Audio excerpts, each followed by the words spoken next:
नमस्कार दोस्तों, मैं हूं गौरव। चलिए देखते हैं दिल्ली की आज की सभी ताज़ा और बड़ी खबरें। रोजाना दिल्ली की बड़ी खबरों के लिए चैनल को सब्सक्राइब जरूर करें और इस वीडियो को लाइक ज़रूर करें, क्योंकि आपके लिए वीडियो बनाने में काफ़ी मेहनत करनी पड़ती है।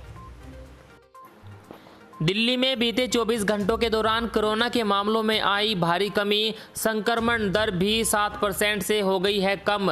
राष्ट्रीय राजधानी दिल्ली में कोरोना के नए मामलों में लगातार कमी देखी जा रही है। बीते 24 घंटों में मात्र 4,482 लोग कोरोना संक्रमित पाए गए और 265 मरीजों की मौत हो गई। इतने ही समय में 9,403 मरीज ठीक हुए। शहर में संक्रमण की दर घटकर 6% तक पहुंच गई है, यानी कि 100 में से 6 लोग ही कोरोना संक्रमित है दिल्ली में इस वक्त, जबकि कुछ हफ्तों पहले ही 100 में से 30 लोग संक्रमित पाया करते थे।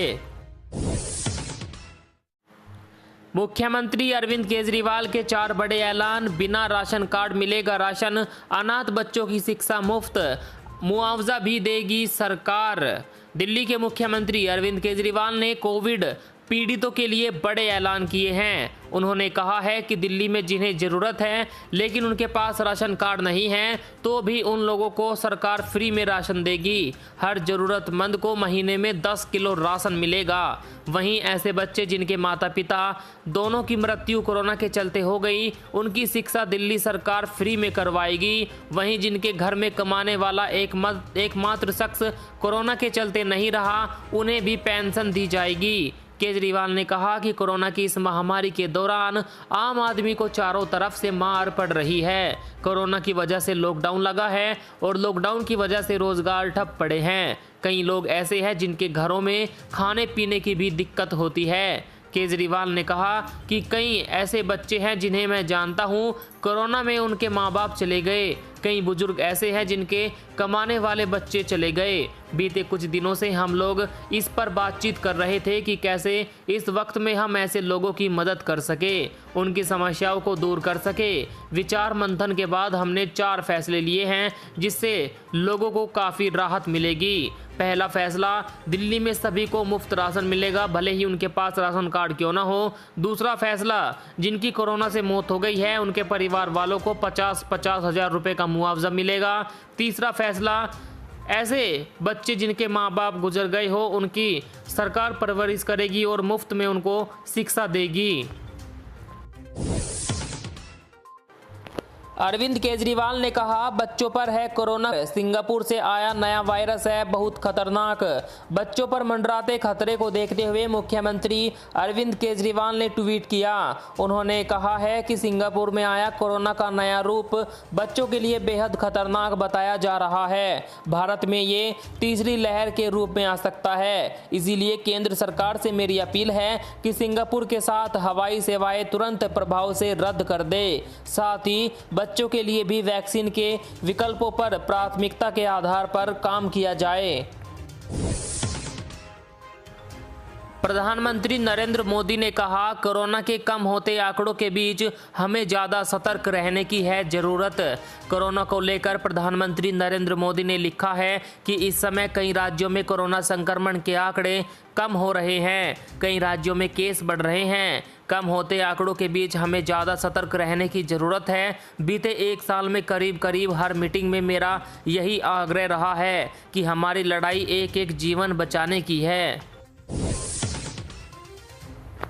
कोवैक्सीन बनाने वाली कंपनी के मालिक पूनावाला ने कहा, इतनी बड़ी आबादी का 2-3 महीने में वैक्सीनेशन करना मुमकिन नहीं है। देश में कोरोना के मामलों में बढ़ोतरी की वजह से वैक्सीन की मांग भी बढ़ने लगी है। कई राज्य सरकारें वैक्सीन की कमी को लेकर सवाल उठा रही है। इसी बीच सीरम इंस्टीट्यूट ऑफ इंडिया, जो कि कोरोना की वैक्सीन बनाती है, उनके CEO आदर पूनावाला ने एक बयान जारी करते हुए कहा कि हम दुनिया की 2 सबसे बड़ी आबादी वाले देशों में से है। इतनी बड़ी जनसंख्या का टीकाकरण 2-3 महीनों में किसी भी कीमत पर नहीं किया जा सकता। पूरी दुनिया के लोगों को टीका लगाने में कम से कम 2-3 साल का वक्त लग जाएगा। देश में 2 से 18 साल के बीच के बच्चों के लिए कोवैक्सीन का ट्रायल 10 से 12 दिनों में हो जाएगा शुरू। नीति आयोग के सदस्य डॉक्टर वीके पॉल ने कहा कि देश में 10-12 दिन के अंदर 2 से 18 साल के बीच के जो बच्चे हैं उनके लिए कोवैक्सीन का ट्रायल शुरू होगा। DCGI ने भारत बायोटेक के वैक्सीन के फेज 2 और फेज 3 के ट्रायल को मंजूरी दे दी है। आपको बता दें, भारत में दूसरी लहर तो कमजोर पड़ रही है, लेकिन तीसरी लहर आने की संभावना है। तीसरी लहर में बताया जा रहा है कि बच्चों को सबसे ज्यादा खतरा होगा। बच्चों के लिए अभी कोई वैक्सीन नहीं है, इसीलिए सरकार बच्चों के लिए वैक्सीन बनाने पर जोर देने लगी है। 10-12 दिन में बच्चों के ऊपर ट्रायल किया जाएगा, उसमें पता चलेगा कि कौन सी वैक्सीन बच्चों के लिए सही रहेगी। ब्लैक फंगस बीमारी पर मानव अधिकार आयोग हुआ सख्त, सरकार से पूछे 6 सवाल। जी हां, देश में लगातार बढ़ रहे ब्लैक फंगस के केस पर भारतीय मानव अधिकार आयोग सख्त हो गया है। मानव अधिकार आयोग ने सरकार से सवाल पूछे हैं। उन्होंने सरकार से पूछा है कि 9 मई से 18 मई तक इलाज के अभाव में मरने वाले मरीजों की कितनी संख्या है ये बताए। दवाइयों की उपलब्धता के लिए क्या प्रयास किए गए हैं ये भी बताए। कालाबाजारी के कितने आरोपियों पर किन धाराओं में कार्रवाई हुई ये भी बताए। कालाबाजारी रोकने के लिए क्या प्रयास किए जा रहे हैं। अस्पतालों में मरीजों के लिए बेड की उपलब्धता कितनी है। तीसरी लहर के लिए क्या व्यवस्थाएं की जा रही है। ये सभी सरकार से सवाल पूछे गए मानव अधिकार आयोग के द्वारा। कोरोना वायरस नहीं बल्कि कमजोर इम्यून सिस्टम वालों को शिकार बना रहा है ब्लैक फंगस। जा रही हैं लोगों की आंखों की रोशनी। जी हां, ब्लैक फंगस के केस दिल्ली और देश में दिनों दिन बढ़ते जा रहे हैं। सिर्फ एम्स में ही 23 मामले सामने आ चुके हैं। अपोलो में भी 10 मरीजों का इलाज किया जा चुका है। गंगाराम अस्पताल में भी इस बीमारी के कई मरीज सामने आए। यह बीमारी इतनी गंभीर है कि समय पर इलाज ना होने पर यह नाक और जबड़े की हड्डी को गला देती है, आंखों की रोशनी चली जाती है। हालांकि समय पर इलाज मिलने पर बहुत हद तक इससे बाहर निकला जा सकता है। जो मरीज कोरोना वायरस के साथ डायबिटीज भी है, जिनका इम्यून सिस्टम कमजोर है, ऐसे लोगों में संक्रमण का खतरा ज़्यादा है। दिल्ली में राशन बंटवारे पर संकट, कोरोना के डर से 42 कोटेदारों का इस्तीफा, 30,000 लोग होंगे प्रभावित।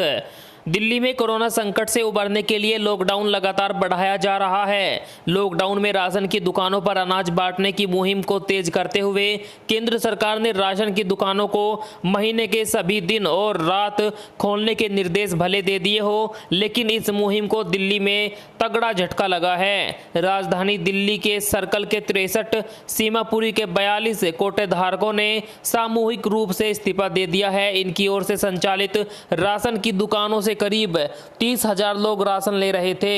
अब केंद्र और दिल्ली सरकार का वितरण के लिए रखा हुआ राशन डंप पड़ा हुआ है। आपको बता दें, राशन कार्ड डीलर संघ के सचिव विनोद पाल ने कहा कि मैं घर में अकेला कमाने वाला हूं। जब तक कोरोना काल है तब तक मैनुअल राशन वितरण की छूट दे दी जाए।